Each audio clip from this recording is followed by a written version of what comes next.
కోడిగుడ్లతో keema curry కావాల్సిన పదార్థాలు: ఉడికించిన కోడిగుడ్లు 6, పచ్చి బఠానీ అరకప్పు, టమాటా గుజ్జు అరకప్పు, కొత్తిమీర తరుగు అరకప్పు, బిర్యానీ ఆకు 1, ఉల్లిపాయ 1, దాల్చిన చెక్క చిన్న ముక్క, యాలకులు 3, లవంగాలు 2, అల్లం వెల్లుల్లి ముద్ద 1 టీ స్పూన్, పచ్చిమిర్చి 1, ఉప్పు తగినంత, కారం అర టీ స్పూను, పసుపు చిటికెడు.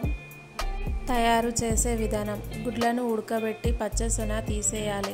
ఉడికిన తెల్ల సొనను సన్నగా తురుముకొని పక్కన పెట్టుకోవాలి.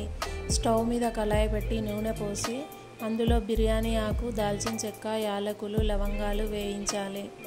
అవి వేగాక ఉల్లి తరుగు వేయాలి. అది కూడా బాగా వేగాక అల్లం వెల్లుల్లి ముద్ద, పచ్చిమిర్చి తరుగు వేసి వేయించాలి. టమాటా తరుగు కూడా వేసి బాగా కలపాలి. టమాటాలు కాస్త మెత్తబడినట్లు అవుతాయి. అప్పుడు కారం, పసుపు వేసి కలపాలి.